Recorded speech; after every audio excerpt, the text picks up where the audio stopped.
Spoiler warning for all of Deltarune Chapter 5. So, what was that? This was literally me 1 minute into the game. As if you haven't read them before. Sure. Despite your weakness, you proceed to open the first letter.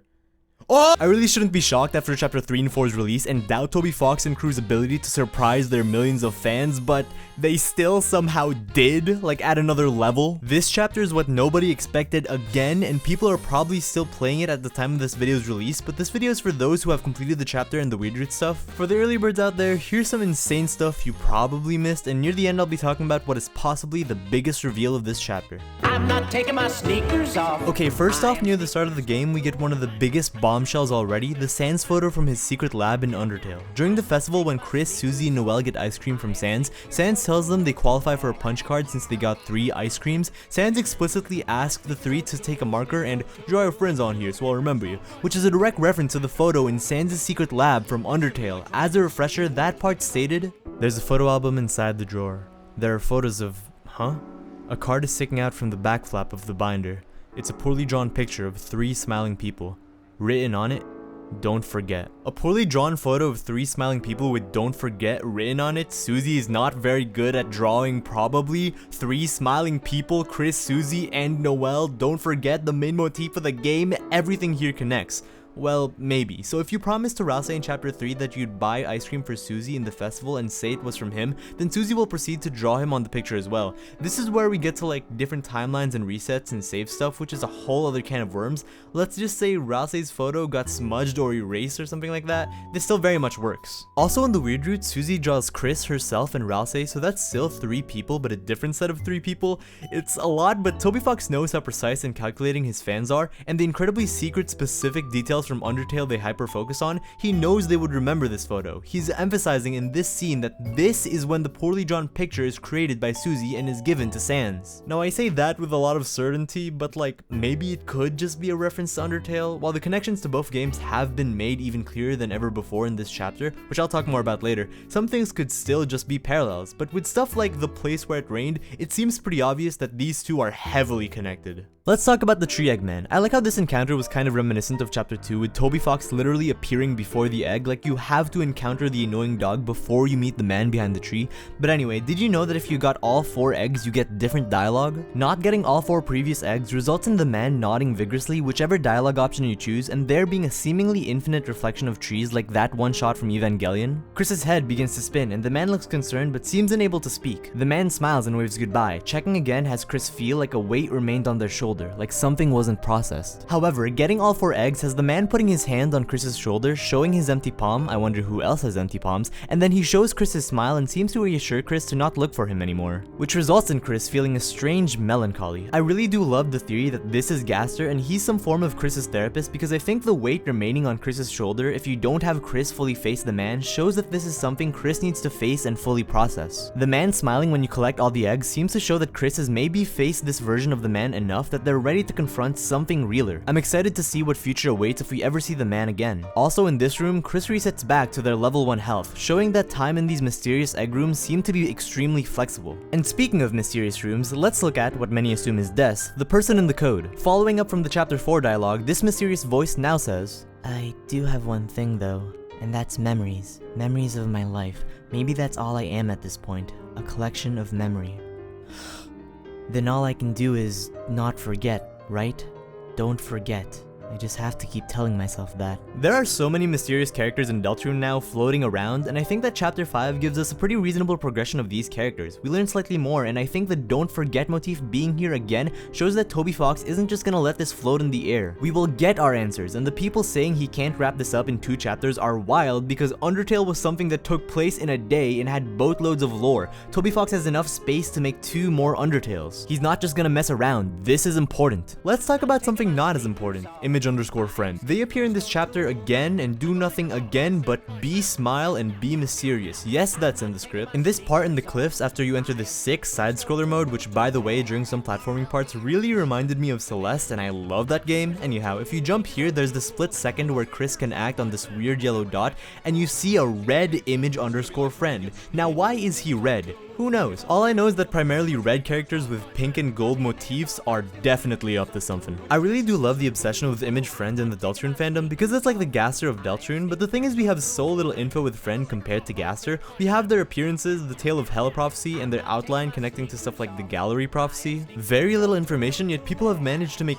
boatloads of theories and guesses. Some people have started to get annoyed with how little lore reveals there are with Friend, and some people were even annoyed at how little lore reveals there were in this chapter, but like, give it time. I'm sure everything will come to light, or to dark, eventually. Anyway, let's talk about that ending, huh? The knight kidnapping Asgore and killing Flowery was insane, but something you might have missed is when Kris and Susie reappear in the light world and Susie gets Asgore's code to the shelter, the code 0915199X actually aligns with Undertale's September 15 release date, 0915, September 15. The 199X part a lot of people have rationalized as being the date Death disappeared or Asriel's birthday. While we don't know when Deltarune takes place, I like to assume it's at least the 2020s because of the Among Us and Roblox references. It would be really funny if an Among Us and Roblox reference helped solve the Deltarune timeline. But anyway, people are basically saying that September 15 date being Undertale's release is another layer to the connection between the two games. While I believe it could just be a reference, I really don't know. The numbers seem really specific and I like the idea that Asgore would make the code to the shelter a really important date to him. Anyway, speaking of endings, in this chapter, there aren't just 2 endings. There aren't just 3 endings. There are technically 4 endings now. Well, kinda. So ending 1 is obviously just normal pacifist-ish route,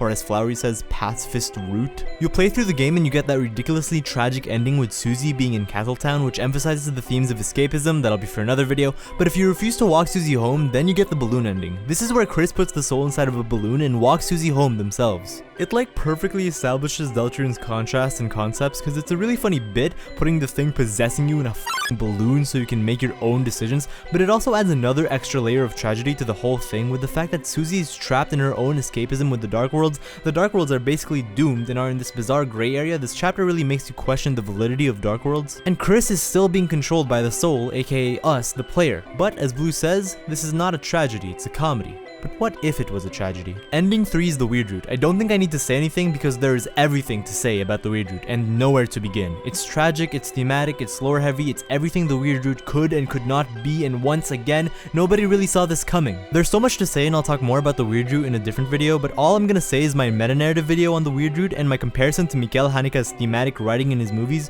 really worked out. Get ready for a kind of spiritual sequel to that video soon. But for now, let's talk about ending 4. Ending 4 is when you let Kris and Noelle drown, but not in the normal weird route way where you keep spamming proceed with the soul. Instead, if you stop commanding the soul and just let the two of them drown without saying proceed, you get this bizarre sequence that I'm just gonna let play out.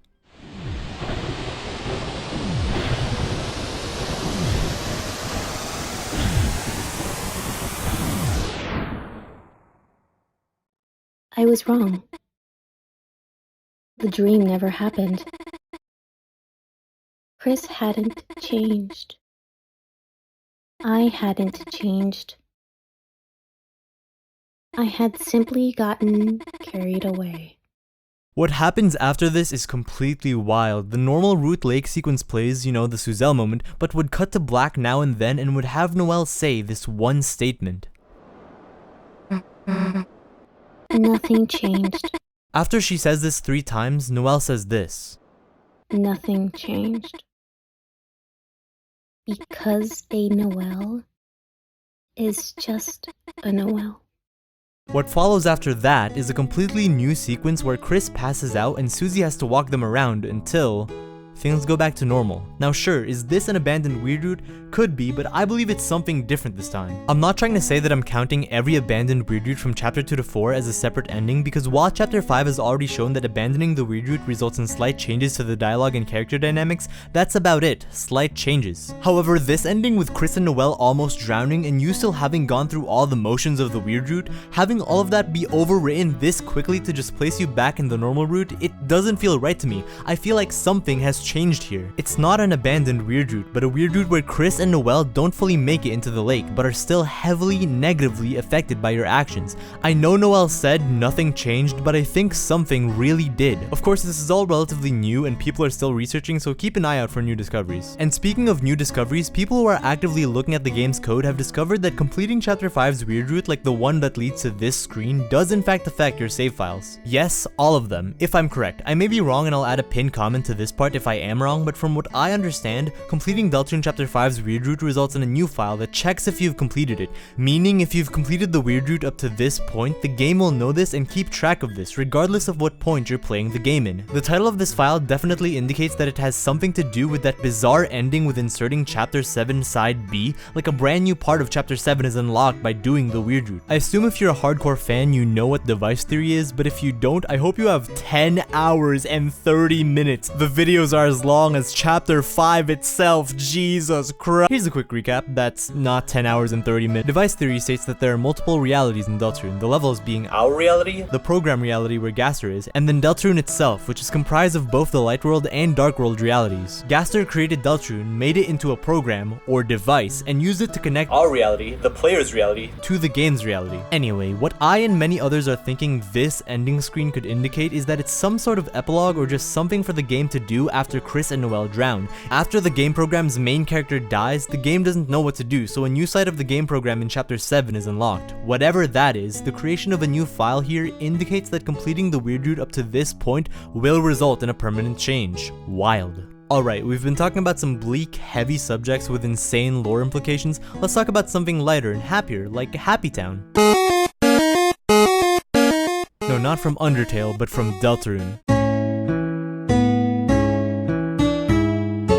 Yes, that's right, this Weird Route exclusive track, which was teased in the Weird Route website from the Spamton Sweepstakes ARG and was only known as h.ogg, was actually a track called Happy Town in the files. Happy Town, like from Undertale's sound test. This is a really creepy and fun Easter egg, and it doesn't mean this of course, but this being here, I wonder if we'll ever hear a version of those other songs like Meat Factory, Trouble Dingle, and of course, Gaster's theme. And speaking of sound, that sound, noise, song that plays at the end of the weird route. If you're curious what this insane distorted clapping noise is in the weird route, at snail_inactive discovered this.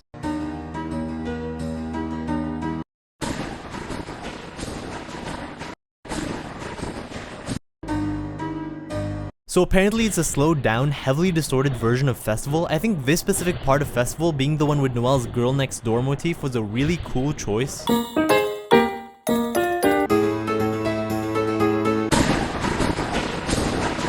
Really, the entirety of the weird route sequence is just perfectly directed and has so many horrifying, captivating, creative choices that got so many people hooked in and talking about it. That's what this entire chapter has felt like to me, honestly. Stunning, creative, and unexpected choices. There's the tragedy there, of course, with both the normal route and weird route's endings, but like Blue said, it's primarily a comedy. This was one of the funniest chapters. Each flower was hilarious. Flowery is so hateable that it's funny. Seeing Ralsei and Susie develop even more in unexpected ways was crazy. Toby Fox really doesn't make static characters, and that's brilliant. The fights were also f***ing insane and so much fun. Both the final boss and that secret boss. The secret boss might legitimately be one of my favorites gameplay wise. Something about it really hit me good. And of course the theme to that fight. And like the side scroller feather parts, not enough people are talking about how wild of a feature that was and how much fun it was to play. This whole chapter was what people didn't expect at all, and like more so than other chapters, has kind of led to people getting mad that Nightgaster image friend Death Shelter Mike wasn't fully shown to them on screen by Batat, but hey,